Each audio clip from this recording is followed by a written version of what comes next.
আমার নাম সেলিম সাজ্জাদ। আমাদের বাসায় হিন্দু মানুষ ভাড়া থাকে আর তারা ঘরের মধ্যে ছবির পূজা করে। এখন কি তাদের ভাড়াটিয়া হিসাবে রাখা যাবে কি? গুরুত্বপূর্ণ একটি মাসআলা। ভিন্ন ধর্মাবলম্বী হিন্দু হোক, খ্রিস্টান হোক, বৌদ্ধ হোক, তাদের কাছে আমরা বাসা ভাড়া দিতে পারবো কিনা, দোকান ভাড়া দিতে পারবো কিনা, ব্যবসা প্রতিষ্ঠান ভাড়া দিতে পারবো কিনা? এর উত্তর হলো, যদি সে বসবাস করার জন্য বাসা ভাড়া নেয় তো এই বাসা ভাড়া দেওয়া আমাদের জন্য জায়েজ হবে।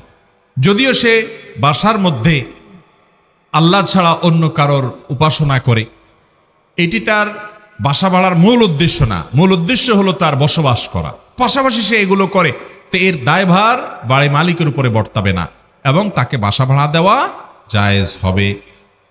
কিন্তু যদি উপাসনার জন্যই সে ভাড়া নেয়, অর্থাৎ শিরক করবে, উদ্দেশ্যই হলো মূলত শিরকি কাজ করবে, কুফরি কাজ করবে, ওইটাই তার উদ্দেশ্য, বসবাসটা উদ্দেশ্য নয়, তাহলে সেক্ষেত্রে সেটার জন্য সে একজন ইমানদার তাকে নিজের বাসা, নিজের স্থাপনা ভাড়া দিতে পারবে না, কারণ সেখানে সরাসরি অন্যায় এবং শিরকের কাজে সহযোগিতা হয়।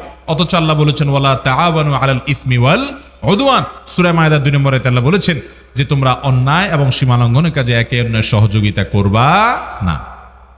অতএব বাসা ভাড়া দেয়া যাবে। ইমাম সারখসি রাহিমাহুল্লাহ আল মাবসুতের মধ্যে এই ফতোয়া যেমন লিখেছেন, সম্প্রতি সময়ে আল মাওসুআ আল ফিকহিয়া আল কুয়েতিয়া, অর্থাৎ কুয়েত থেকে প্রকাশিত ফিকহ বিশ্বকোষের মধ্যেও এই মাসআলাটা এইভাবে মুফতিগণ ওলামায়ে কেরাম লিখেছেন, যার কারণে আপনার বাসা ভাড়া যদি অমুসলিমদেরকে দেয়া হয় সেটি হারাম হবে না, নাজায়েজ হবে না, গুনাহ হবে না। তবে ইবাদতের জন্য, তারা উপাসনার জন্য যদি কোনো ভাড়া নেয় তো সেটা দিলে গুনাহগার হবে।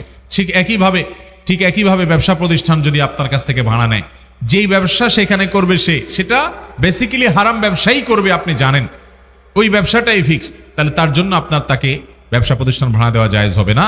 কিন্তু যদি তাকে ধরেন আপনি এমন কোনো ব্যবসা প্রতিষ্ঠান করার জন্য ভাড়া দিলেন যেখানে সে হালাল কাজও করবে, হারাম কাজও করার সম্ভাবনা আছে, তাহলে এটা আপনি তাকে ভাড়া দিতে পারেন, কারণ নিশ্চিতভাবে সে হারাম কাজের জন্যই এটা নিচ্ছে, এমনটি চূড়ান্ত নয়।